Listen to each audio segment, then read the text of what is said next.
It was a quiet evening at the dojo, the kind of calm that made you forget the chaos of the outside world. The air inside was warm and still, carrying the faint scent of polished wood and old sweat, a testament to years of dedication and discipline.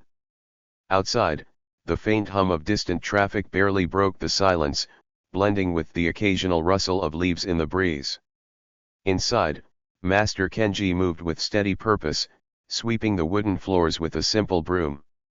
His hands, weathered and lined with the marks of time, moved rhythmically, as if in a dance of their own. To anyone passing by, he looked like just another aging karate instructor, a man nearing the twilight of his life. His shoulders, slightly stooped, and his thin gray hair did little to command attention. He wore a plain white gi, tied at the waist with a black belt that had grown frayed with years of use. Yet his movements carried a certain grace, an unspoken confidence that hinted at something deeper.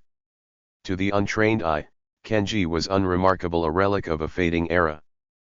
But those who dared to look closer, who paid attention to the quiet power in his every step, would notice something unusual. There was an intensity in his eyes, a quiet alertness that seemed to see beyond the surface of things. Hanging on the wall behind him was a katana, its polished blade catching the faint light. It was more than decoration, it was a symbol of a past that Kenji kept hidden from the world, a past as sharp as the blade itself. Kenji's students had all gone home for the evening, their laughter and chatter fading into the night hours ago. The dojo now stood empty except for him. The walls were lined with photographs of tournaments, old posters, and traditional calligraphy scrolls. Each object held a story, a memory of battles fought, lessons learned, and respect earned. Yet none of these artifacts hinted at the life Kenji had lived before opening this humble dojo. His students only knew him as a teacher, patient, wise, and unwavering in his belief in discipline and respect. They admired him for his knowledge and his calm demeanor. Yet they often joked about his age, playfully asking if he had been around when karate was first invented. Kenji would only smile, never giving much away. The truth was far more complex than they could ever imagine. For years, Kenji had lived a quiet life, choosing to leave behind the chaos of his younger days. He had been known by another name then, a name that once struck fear into the hearts of those who dared challenge him. Back then, he wasn't just a karate master, he was a warrior, a man who had faced danger head-on and survived battles that most would never dream of fighting. Those memories were locked away now, buried beneath the tranquility he had built for himself. As Kenji swept the last corner of the room, he paused to look out the window. The sun was setting, casting long shadows across the wooden floor. The dojo felt like a sanctuary, a place of peace in a world that often seemed chaotic and unpredictable. He hoped it would stay that way. But deep down, Kenji knew that peace was fragile, easily broken by those who thrived on disruption. Outside, the faint roar of motorcycles in the distance caught his attention. It wasn't unusual to hear bikes in the area, the winding roads nearby were popular with riders. Yet something about the sound felt different, closer, louder, and more persistent. Kenji stood still, listening carefully. The roar grew louder, accompanied by the occasional whoop of laughter and the screech of tires. It was a sound that carried a certain energy, one that didn't belong in this quiet neighborhood. Kenji sighed and placed the broom against the wall. He wasn't one to jump to conclusions, but experience had taught him to trust his instincts. And right now, they were telling him that trouble was on its way. The motorcycles came into view moments later, a gang of riders weaving recklessly down the street. Their leather jackets gleamed under the streetlights, adorned with patches and logos that screamed rebellion and defiance. The leader, a tall man with a shaved head and a smug grin, revved his engine loudly as they approached the dojo. The others followed suit, creating a cacophony of noise that shattered the evening calm. Kenji watched from the window as the gang pulled up to the curb, their laughter echoing in the night. They were loud, brash, and carried an air of arrogance that made it clear they thought they owned the streets. The leader dismounted his bike first, tossing his helmet carelessly onto the ground. He glanced at the dojo with a sneer, as if unimpressed by the humble building. Kenji stepped away from the window, his expression unreadable. He didn't need to see more to understand what was about to happen. He had encountered people like this before, people who mistook kindness for weakness, who saw respect as something to be exploited. They were drawn to strength but only understood it when it was too late. The sound of boots on pavement grew louder as the bikers approached the dojo. Their leader pushed the door open without hesitation, the wooden frame creaking under the force. He stepped inside, his presence dominating the space. The rest of the gang followed, filling the room with the smell of leather and gasoline. They looked around, smirking at the decor as if it were a joke. "Nice place you've got here," the leader said, his voice dripping with sarcasm. "Cozy. Real, traditional." Kenji stood in the center of the room, his hands folded calmly in front of him. He didn't respond, letting the man's words hang in the air. Silence, he had learned, was often more disarming than any retort. The leader took a step closer, sizing Kenji up. "So, you're the big shot karate guy, huh? Teaching kids how to kick and punch? Bet they're real tough out there in the real world." His gang laughed, their voices echoing off the walls. One of them picked up a wooden training staff, twirling it clumsily. Another nudged a punching bag, making it sway lazily. They treated the dojo like a playground, oblivious to the discipline and tradition it represented. Kenji remained still, his expression unchanging. "This is a place of learning and respect," he said finally, his voice steady and calm. "If you have no interest in either, I suggest you leave." The leader raised an eyebrow, clearly amused. "Leave? We just got here, old man. Don't be rude. We're just appreciating the culture." His words were met with more laughter, but Kenji didn't flinch. Instead, he studied them quietly, noting their movements, their stances, the way they carried themselves. It was second nature to him, a skill honed over decades. He could see their confidence, their bravado, but he also saw their weaknesses, the flaws they didn't even know they had. "You misunderstand," Kenji said after a pause. "I am asking you politely. Do not mistake it for an inability to act." The room grew quiet for a moment, the bikers caught off guard by the calm authority in his tone. But the leader recovered quickly, his grin returning. "Oh, I see how it is. You think you're tough, huh? You think you can take us?" Kenji didn't respond, his silence speaking volumes. The leader stepped closer, his grin fading slightly as he tried to read the man standing before him. But Kenji's face gave nothing away, his eyes steady and unyielding. And in that moment, the leader made a choice he would soon regret. The leader chuckled dryly, breaking the silence that had settled uncomfortably in the room. He rolled his shoulders back, loosening up as though preparing for a confrontation. Behind him, his gang shifted uneasily. Some of them exchanged glances, clearly unsure of how far they wanted this to go. Others leaned casually against the walls, their smirks unwavering, confident that their numbers alone made them untouchable. "Listen, old man," the leader began, pointing a finger at Kenji, "we don't need your little life lessons, okay? We're just here to have some fun. Maybe try out some of that fancy karate stuff you teach. What do you think? Show us a move or two." The sarcasm in his voice was thick, but it was the way he gestured at his gang that revealed his real intent. He wasn't asking for a demonstration, he was looking to provoke a reaction. Kenji didn't move. His stance was calm, his hands still resting lightly at his sides. But his eyes, those sharp, calculating eyes, never left the leader. The man's bravado was loud, almost deafening, but Kenji could see the subtle cracks beneath the surface. He noticed the way the leader's weight shifted slightly from foot to foot, a subconscious sign of restlessness. He saw the way his hands clenched and unclenched, as though itching to lash out but waiting for permission. You want me to show you something? Kenji asked finally, his voice low and deliberate. The leader grinned, taking a step closer. Yeah. Show us what you got, sensei. Kenji sighed softly, as though disappointed. Very well. I will show you the first lesson every student learns here. The leader's grin widened, mistaking Kenji's calm tone for compliance. Finally, some action, he said, turning to his gang. Get ready for the show, boys. Kenji stepped to the side and picked up the broom he had left leaning against the wall. The gang burst into laughter. What's that?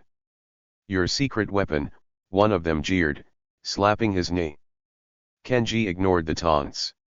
Slowly, methodically, he swept the floor in a wide arc, his movements deliberate and precise. The gang's laughter grew louder, their leader shaking his head in disbelief. Are you kidding me? The leader said, his voice filled with mockery. This is your big lesson? Cleaning the floor. Kenji stopped sweeping and looked up at the man, his expression serene. The first lesson is humility, he said simply. And it is one you all seem to lack. The room fell silent for a beat, the words hanging in the air like a challenge. Then the leader's face darkened. The grin disappeared, replaced by a sneer of contempt. All right, I've had enough of this old man's riddles, he snapped. How about we teach him a lesson instead? He turned to his gang, nodding toward the training equipment. Trash the place. Let's see how he likes cleaning up after us. The gang hesitated for a split second, glancing at Kenji. Something about his stillness, his unflinching gaze, made them pause. But the leader's barked orders overpowered any doubts they had. With a cheer, they spread out across the dojo, knocking over training dummies and punching bags, pulling down shelves, and scattering equipment across the floor. Kenji watched in silence, his expression unchanged. The broom remained in his hands, but he made no move to stop them. His lack of reaction only emboldened the gang, their destruction growing more reckless by the second. One of them grabbed a calligraphy scroll from the wall and held it up with a sneer. Hey, boss. Think this is worth anything, he called out, waving the scroll around like a flag. Kenji's eyes flicked to the scroll, and for the first time, his calm demeanor wavered. His jaw tightened ever so slightly, a movement so small it was almost imperceptible. But the gang leader noticed, and a cruel smile spread across his face. Well, the leader said, sauntering over to his companion. Looks like we found something he cares about. He snatched the scroll from the biker's hands and unrolled it with a flourish, revealing intricate calligraphy that spoke of honor, discipline, and the way of the warrior. The leader scoffed, crumpling the delicate paper in his hands. This is what you value? Some old scribbles, he sneered, tossing the scroll onto the ground. Kenji took a slow step forward, his grip on the broom tightening. His eyes were locked on the crumpled scroll, but his voice, when he spoke, was steady and calm. That scroll was a gift from my master, he said quietly. It represents years of dedication and respect. You should not have touched it. The leader laughed, kicking the scroll across the floor like a piece of trash. What are you gonna do about it, old man? Sweep me to death. The gang erupted in laughter again, but their leader's mockery was cut short when Kenji moved. It happened in an instant, so fast that most of them didn't see it. One moment, Kenji was standing still, holding the broom. The next, the broomstick had swept out in a blur, striking the leader's leg with a crack that echoed through the room. The man staggered, his sneer replaced by a grimace of pain. What the? He shouted, clutching his knee. Kenji stepped forward, his movements fluid and precise. He spun the broom in his hands like a staff, its wooden handle whistling through the air. The gang stared, their bravado faltering as they realized that the old man wasn't as defenseless as they had assumed. Enough, Kenji said, his voice carrying a quiet authority that silenced the room. This dojo is a place of respect. You will leave now, or you will learn the second lesson. The leader straightened, his face twisted in anger and embarrassment. You think you can scare us with a broomstick, he growled. Boys, show him what happens when you mess with us. The gang charged, their confidence bolstered by their numbers. But Kenji was ready. What followed was a masterclass in control and precision. Kenji's movements were a blur, each strike of the broom deliberate and effective. One biker lunged at him with a training staff, only to have it snatched away and used to knock him off balance. Another swung wildly with his fists, but Kenji sidestepped effortlessly, sending the man sprawling with a well-placed sweep of the broom. One by one, the gang fell, their bravado crumbling with each failed attack. Kenji never used more force than necessary, his strikes calculated to disarm and disable without causing serious harm. Yet the power behind his movements was undeniable. The leader, now visibly shaken, watched as his gang was systematically dismantled. He took a step back, his eyes darting toward the door. Had enough? Kenji asked, his voice calm but firm. The leader didn't respond. He turned and bolted for the exit, his gang scrambling to follow. The sound of motorcycles roaring to life filled the air as they sped off into the night, their earlier confidence replaced by fear and humiliation. Kenji stood in the center of the dojo, the broom still in his hands. The room was silent once more, save for the faint creak of the wooden floor beneath his feet. He placed the broom against the wall and bent down to pick up the crumpled scroll. Smoothing out the delicate paper, he placed it back in its rightful spot on the wall. Then he turned and looked around the dojo, taking in the scattered equipment and overturned shelves. With a sigh, he picked up the broom again and began to sweep. The calm had returned, but Kenji knew it wouldn't last. The gang would be back of that, he was certain. And when they returned, they would come prepared. But so would he. The roar of motorcycle engines tore through the tranquil evening, shattering the stillness like a stone thrown into a mirror-smooth pond. Outside the dojo, a gang of bikers, clad in leather and dripping with arrogance, brought their machines to an abrupt halt. The tires screeched against the asphalt, and the riders let out triumphant whoops, their laughter echoing through the quiet street. They dismounted with exaggerated swagger, their boots thudding heavily on the ground. The gang's leader, a tall, broad-shouldered man with a shaved head and a permanent sneer etched across his face, looked up at the dojo's modest sign. He chuckled, the sound low and mocking. "This it?" he asked, gesturing lazily at the building. "This is the big, bad karate dojo." One of his companions snickered. "Doesn't look like much. Probably just teaches kids how to do a fancy kick or two."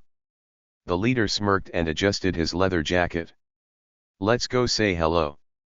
With a swift kick, the leader shoved the dojo's door open, the wooden frame groaning under the force. The group barged in, their boots clanging loudly against the polished wooden floor. Inside, the air was still warm from the day's training sessions, the faint scent of wood polish and sweat lingering like a quiet echo of the discipline and effort that filled the space. Kenji stood at the far end of the room, broom in hand, finishing his evening routine. The gang's sudden intrusion broke the peaceful rhythm of his work, but he did not react immediately. His movements stilled, and he slowly turned to face them, his expression calm, his demeanor unruffled. The leader strolled toward him, his grin wide and condescending. "Hey, old man, this your place?" he asked, his voice dripping with mockery. "Pretty cozy. Bet you'd love some company."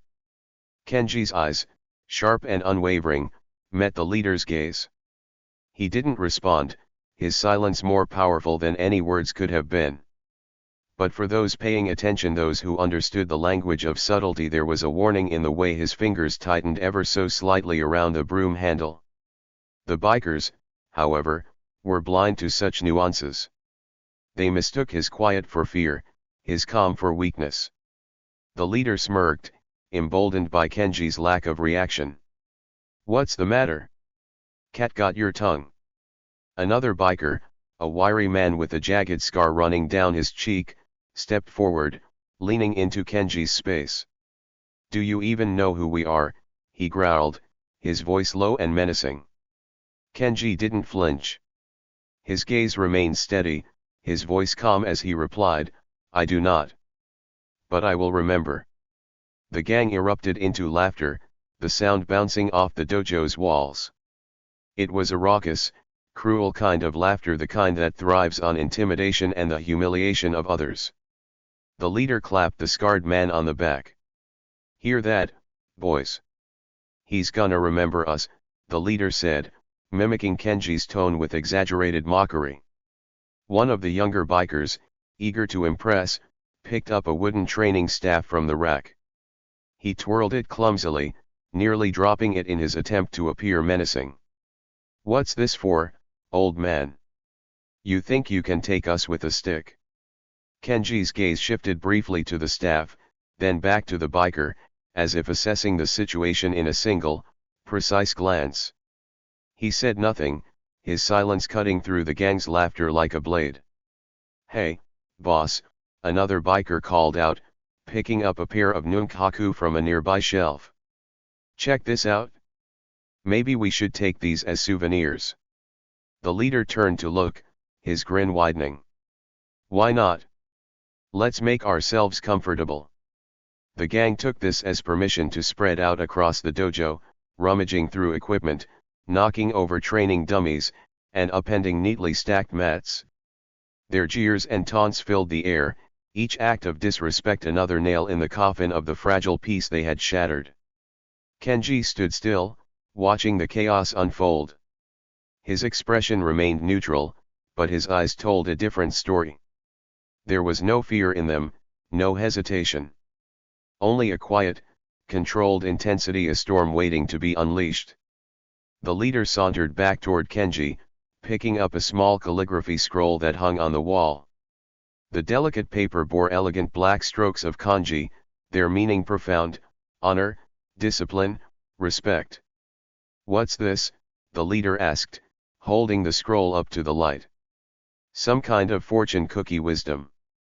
Kenji's jaw tightened imperceptibly, the first sign of emotion breaking through his calm exterior. The leader noticed and grinned, sensing an opportunity. He crumpled the scroll in his hands, the fragile paper bending and folding under his rough grip. Oops, he said mockingly. Looks like it's not so sacred anymore. Kenji took a slow, deliberate step forward. His movements were calm, but there was a weight to them, a presence that made the air in the room feel heavier. That scroll represents years of dedication, Kenji said quietly, his voice measured and steady. It is not something to be treated lightly. The leader chuckled and tossed the crumpled scroll onto the floor. Well, too bad. Guess you'll just have to get another one. He bent down to pick it up, but his taunt was interrupted by the sharp, sudden sound of the broom handle striking the floor. It wasn't a loud noise, but it was enough to draw everyone's attention. Kenji straightened, his grip on the broom firm, his stance unwavering. I have asked you to leave, he said, his tone calm but carrying an undeniable authority. This is your final warning. The leader froze for a moment, caught off guard by the shift in Kenji's demeanor. But his ego quickly reasserted itself. He let out a bark of laughter, gesturing toward the other bikers. Final warning? Hear that, boys? The old man thinks he's giving orders. The gang erupted into laughter again, their confidence unwavering. But as they laughed, Kenji's gaze remained fixed on the leader, his eyes unblinking, his expression unreadable. You should listen, Kenji said softly, his voice barely louder than a whisper. You do not understand the lesson you are about to learn. The leader sneered. Oh, we're gonna learn something, all right. With a nod, he signaled to his gang. Show him what happens when people mess with us. The bikers closed in, their laughter fading as they prepared for confrontation. Kenji stood his ground, the broom still in his hands. The tension in the room was palpable, the calm before the storm. And then, with a single, fluid movement, Kenji made the first strike.